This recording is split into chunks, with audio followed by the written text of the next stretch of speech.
Olá! Bem-vindos à nossa análise de hoje. Vamos mergulhar num assunto técnico que, olha, deu o que falar e causou bastante dor de cabeça recentemente. Estamos falando da instabilidade nos processadores Intel Core, especificamente os de 13ª e 14ª geração. Principalmente os mais parrudos, Core 9 e 7, mas até alguns i5 foram afetados. E não era um travamento simples, ocasional. A coisa parecia mais séria, né? Então, nossa missão aqui é destrinchar isso. Entender as causas, que são bem complexas, o impacto real para quem tem esses processadores e, claro, as soluções que a Intel e os parceiros trouxeram. A gente juntou bastante informação para isso. Exato. E é sempre bom lembrar, né? A CPU é o cérebro do PC. Qualquer problema ali pode bagunçar o sistema todo. E às vezes de um jeito que nem parece que a culpa é do processador, sabe? Instabilidade na CPU, geralmente significa instabilidade no sistema inteiro. Vamos começar pelos sintomas, o que o pessoal estava relatando. O mais comum era travamento direto, né? O PC travar do nada. Isso. Travamentos, reinicializações inesperadas, sem aviso nenhum, e as famosas telas azuis do Windows aparecendo com uma frequência irritante. Imagina a frustração. A pessoa investe numa máquina potente, esperando o melhor desempenho, e dá de cara com isso. É complicado. E aí entra um ponto crucial que começou a ser discutido: a tal da degradação do processador. Isso é mais sério que um bug momentâneo. As investigações, inclusive da própria Intel, levantaram a possibilidade de um dano físico mesmo, sabe? Microscópico, mas permanente no silício. Um dano permanente? Nossa, e o que isso significa na prática? Como foi projetado?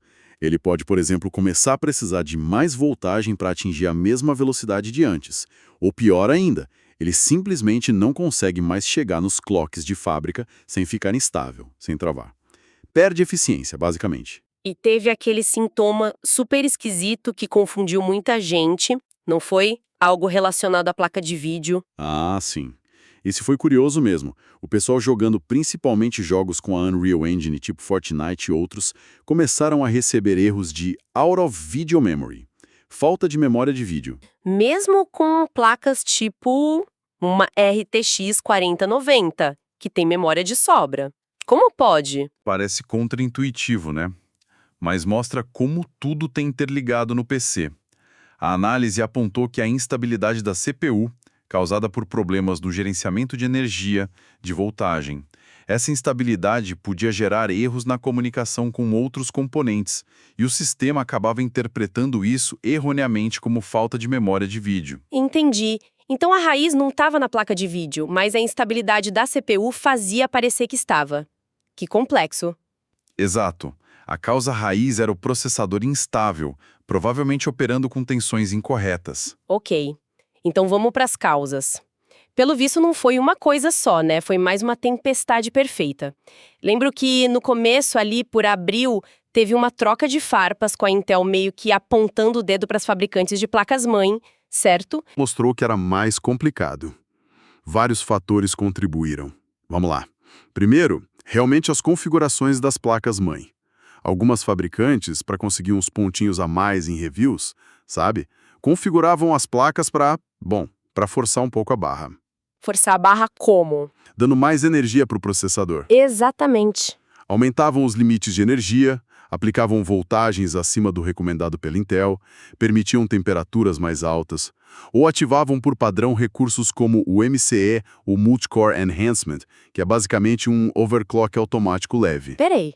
Então a placa-mãe já vinha de fábrica por padrão empurrando o processador além do seguro? Por quê? Só para o performance benchmark? É uma questão de marketing, né? A competição é forte. Mostrar que sua placa extrai até o último pingo de performance vende. A ideia é dar o máximo para o usuário out of the box.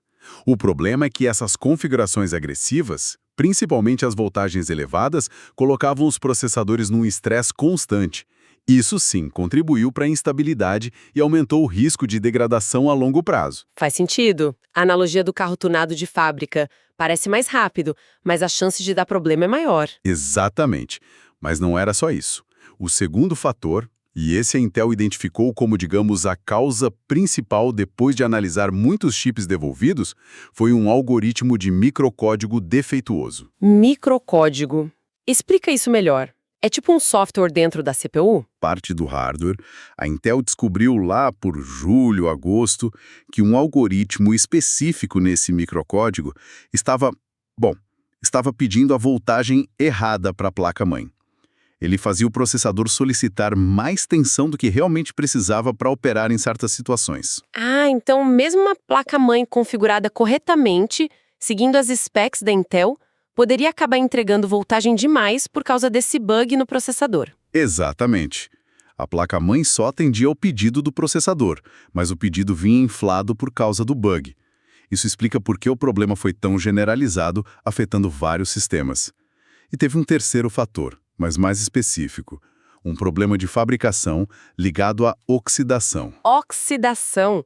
Dentro do chip? É, algo assim. Mas olha, a Intel deixou claro. Isso afetou só alguns lotes bem no início da produção da 13ª geração. Foi um volume pequeno, corrigido ainda em 2023, e aparentemente poucas unidades chegaram ao mercado, sem relatos confirmados aqui no Brasil ou América Latina, segundo a Intel. E a 14ª geração? A 14ª geração não teve esse problema de oxidação, mas sofreu, junto com a 13ª, com a questão do microcódigo e das configurações das placas-mãe. Entendi. Que combinação, hein? Configuração agressiva, bug no microcódigo e, para alguns, até um problema físico inicial. E o impacto disso tudo no dia a dia de quem comprou. O impacto foi pesado. Primeiro, a frustração, né? Ter um PC top de linha, caríssimo, e ele ficar travando, reiniciando. É de ter a paciência. Para quem trabalha com o PC, imagina a perda de produtividade. Para quem joga, a experiência totalmente comprometida. Sem falar no risco de perder dados importantes se o sistema trava na hora errada. Exato. E aquela pulga atrás da orelha. Será que meu processador está estragando de vez? Essa preocupação com a degradação permanente foi grande. Sim, essa questão da degradação é a que mais assusta, né? Porque não é algo que se conserta com uma atualização de software no chip em si, certo? No mesmo. Degradação, uma vez que aconteceu por causa do estresse elétrico, da voltagem alta, é irreversível. O silício foi alterado. O chip pode até continuar funcionando, mas provavelmente vai precisar de mais voltagem, vai esquentar mais, ou não vai mais segurar os clocks prometidos. Perdeu qualidade, digamos assim. Nesse caso, a única solução real seria a troca do processador. Exato, a substituição. Mas, felizmente, a história teve uma virada. A Intel e as fabricantes agiram. Quais foram as soluções apresentadas? Sim, houve uma reação. A principal medida foi atacar a causa raiz que a Intel identificou, o bug no microcódigo, e também dar um jeito nas configurações agressivas das placas. A Intel lançou um patch de microcódigo novo, a versão 0x129. Esse patch foi distribuído para os fabricantes de placa-mãe incluírem nas atualizações de BIOS. Ah, então a solução principal é atualizar a BIOS da placa-mãe. Exatamente. Isso é crucial entender. A atualização é da BIOS da placa-mãe. É ela que carrega o microcódigo para o processador quando o PC liga. Esse microcódigo 0x129 faz duas coisas importantes. Primeiro, corrige o algoritmo que pedia a voltagem errada. Segundo, como uma proteção extra, ele limita a tensão máxima que a placa pode fornecer ao processador a 1,55 volts. 1.55 V. Isso é para todos ou só para os modelos mais fortes? É uma salvaguarda importante, especialmente para os modelos desbloqueados, os K, KF, KS, que são os que o pessoal mais usa para overclock e que são mais sensíveis a voltagens muito altas. Entendi. E se a pessoa trocar o processador de placa-mãe? Boa pergunta. Se mover o processador para outra placa-mãe, essa nova placa também precisa estar com a BIOS atualizada contendo o microcódigo 0x129 ou mais recente, senão o problema pode voltar. Dá para verificar qual versão do microcódigo está ativa? Dá sim. Programas como o Intel XTU ou o CPU-Z geralmente mostram a versão do microcódigo que está em uso no momento. Além da BIOS, teve mais alguma coisa? Sim. A Intel publicou recomendações mais claras sobre as configurações de BIOS, basicamente pedindo para os fabricantes e usuários usarem os perfis padrão da Intel e Intel Default Settings, que são mais conservadores em termos de energia e voltagem, em vez daqueles perfis turbinados de algumas placas. E quanto à garantia? Quem teve o processador possivelmente danificado? Medida muito importante. A Intel estendeu a garantia padrão de 3 anos para até 5 anos. 5 anos? Nossa! Para quais modelos? Para uma lista específica de processadores Core i9, i7 e i5 das gerações 13 e 14. Inclui modelos K, KF, KS, F e até alguns sem letra no final. A lista completa está nos canais da Intel. E o bom é que vale globalmente, para quem comprou agora ou já tinha contando da data da compra original. E cobre tanto os processadores de caixinha, varejo, quanto os que vêm em PCs montados, ou EM Tray. Isso é uma boa notícia. Dá uma segurança a mais. E se alguém suspeitar que o chip já degradou, mesmo depois de atualizar a BIOS, como faz para trocar? Aí entra o processo de RMA, que é a autorização de retorno de material. Se o processador está comprovadamente defeituoso ou degradado, dá para acionar a garantia. O caminho muda um pouco. Se comprou a CPU na caixa, avulsa, fala direto com o suporte da Intel. Se veio num PC montado ou é OEM, o contato inicial é com quem vendeu o PC ou o fabricante do sistema.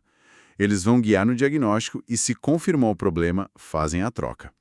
Aqui no Brasil, geralmente levam 7 a 10 dias úteis depois que aprovam o RMA, mas pode variar. Ok. Então, resumindo. Problema complexo, várias causas interagindo, principalmente configurações de placa-mãe e um bug no microcódigo levando a voltagem alta, risco de dano. A solução principal? Atualizar a BIOS da placa-mãe para o microcódigo 0x129. Essencial para todo mundo com esses chips, mesmo quem não teve problema aparente. E a garantia estendida como uma rede de segurança. Perfeito. É isso aí. E aquela preocupação sobre desempenho. Essa correção com configurações mais seguras limita a performance? Olha, segundo a Intel e vários testes independentes que saíram, a perda de desempenho, se existir, é mínima. Na maioria dos usos, tipo jogos, trabalho do dia a dia, o impacto é praticamente zero ou muito pequeno. A prioridade foi garantir estabilidade e durabilidade sem sacrificar a experiência de uso real. E para o pessoal do overclock, acabou a brincadeira com esse limite de 1.55V? Não necessariamente. A atualização não bloqueia o overclock. Mas aquele limite de 1.55 volts está lá por um motivo. Se a pessoa quiser desabilitar manualmente na BIOS, o que geralmente dá para fazer em placas para entusiastas, ela pode, mas perde a garantia estendida e assume o risco. Tem que saber muito bem o que está fazendo. Curiosamente, tentar fazer overclock pode até ajudar a ver se o chip degradou. Se ele não segura mais clocks e tensões que antes aguentava, mesmo refrigerando bem, pode ser um sinal. E para as próximas gerações de processadores Intel, esse problema pode voltar? A Intel garante que não. Os processadores mais novos, como os Core Ultra para notebooks e os futuros Arrow Lake para desktops, usam arquiteturas e microcódigos diferentes. Esse bug específico do 0x129 é coisa do Raptor Lake e Raptor Lake Refresh, 13ª e 14ª Gen. Atualizei minha BIOS para o 0x129, mas meu PC ainda está estranho, ainda trava às vezes.